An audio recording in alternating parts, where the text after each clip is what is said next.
This is Kathy Biehl of EmpowermentUnlimited.net with Astro-Insight for the week of November 14th, 2022. Anyone have whiplash? Feeling kind of woozy? Still a little shaky?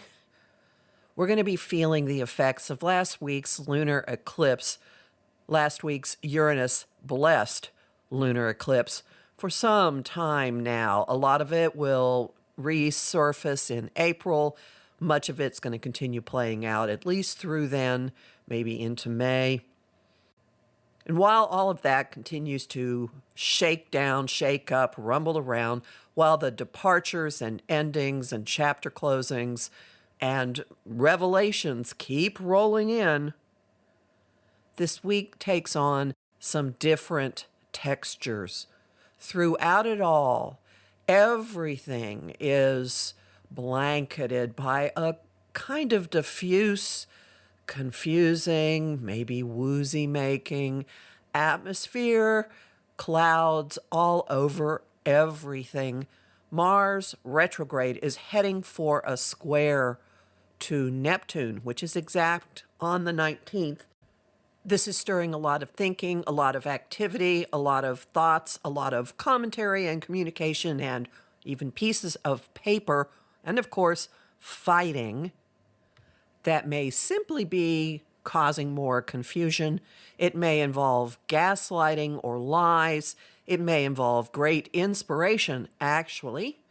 And it might tie back to October 12th, when Mars was direct and squared Neptune for the first time at this general location.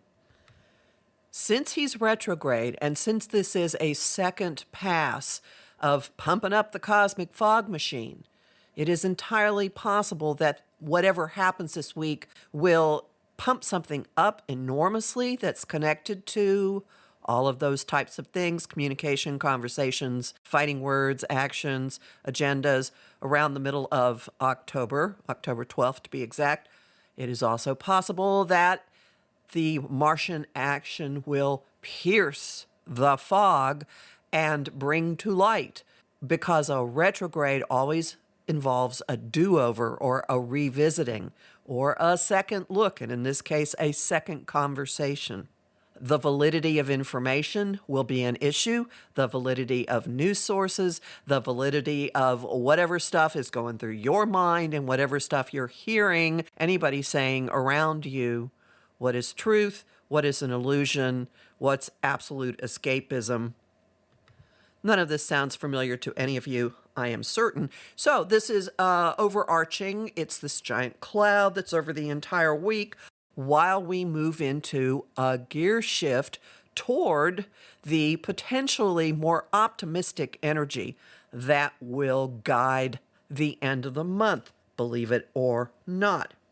The urge to actually be around other people is increasing and increasing and increasing. Conversations are increasing and increasing and increasing as Venus and Mercury both trine Jupiter. Jupiter in the sign of Pisces, ruled by Neptune. So you're going to see there's a strong Neptune through line in a lot of things going on this week.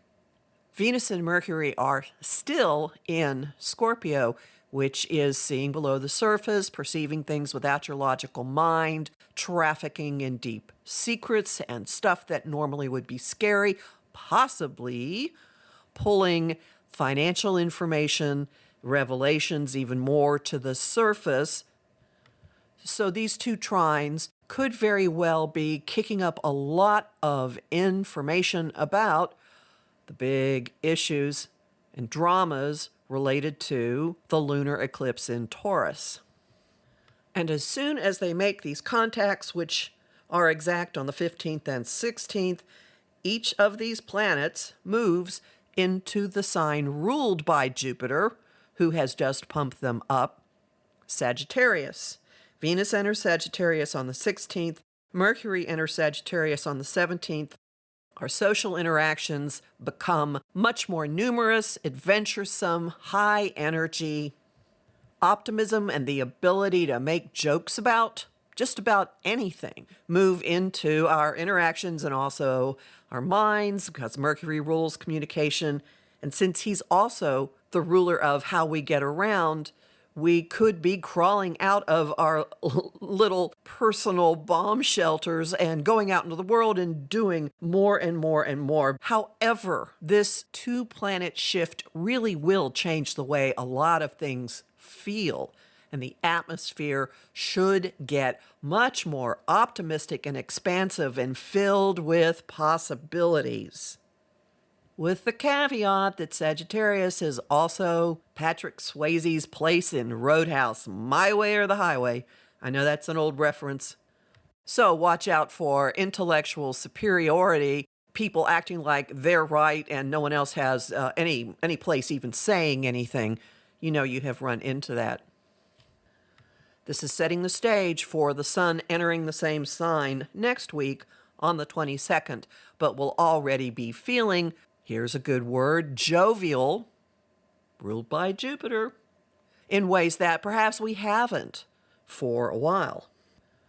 And as we get this dose of optimism and adventurousness and desire to just simply have a good time for a while, doors open for us to deal with some things that maybe aren't going to seem so burdensome or scary with that big dose of optimism and sense of silver lining running through our perspectives. Candid conversations are possible. Getting information that is profoundly important to you, also possible. Streamlining your thinking or perspectives or cutting out something that really doesn't matter to you anymore, also possible. And dropping a big heap of personal baggage and acting from a position of greater inner calm, strength, confidence, and empowerment, also possible with Mercury and the Sun in a sextile or opportunity aspect to Pluto on the 14th and the 18th.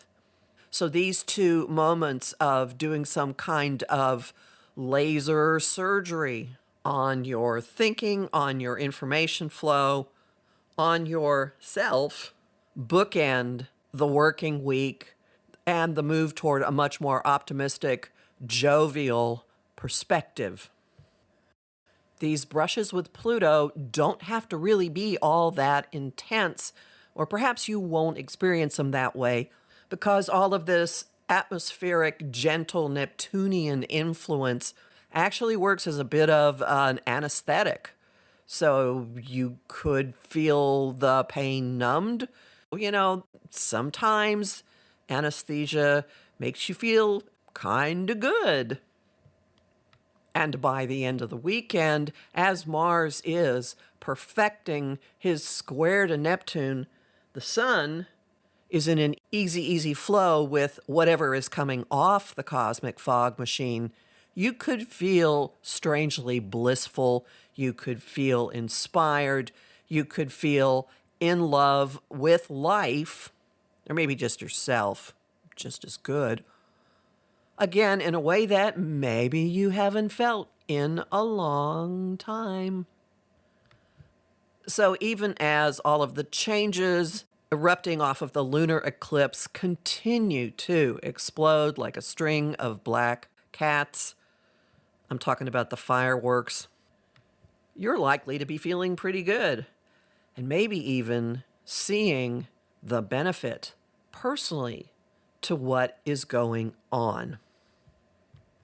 Homing thought of the week: take everything under advisement. Song of the week: Let's Have Another Cup of Coffee by Irving Berlin. It begins just around the corner. There's a rainbow in the sky. And the image of the week is seeding a cloud. You'll find more about this in my forecast for the month of November and, of course, the Taurus full moon lunar eclipse forecast, which are at my site, empowermentunlimited.net, where you can sign up for my mailing list and book a session with me. I'm Kathy Biehl, a professional astrologer with more than 30 years' experience. I host the show Celestial Compass on Om Times Radio on the first and third Monday of every month at 5 p.m. Eastern. I also host lively conversation on Facebook at Empowerment Unlimited and the group The Astro-Insight Lounge. I have lots of bonus content at patreon.com/Kathy Biehl, and I'm really grateful to the people who support my work there. I'm on Instagram at @KABiehl and on YouTube at the Professional Aquarian channel. Talk to you next week.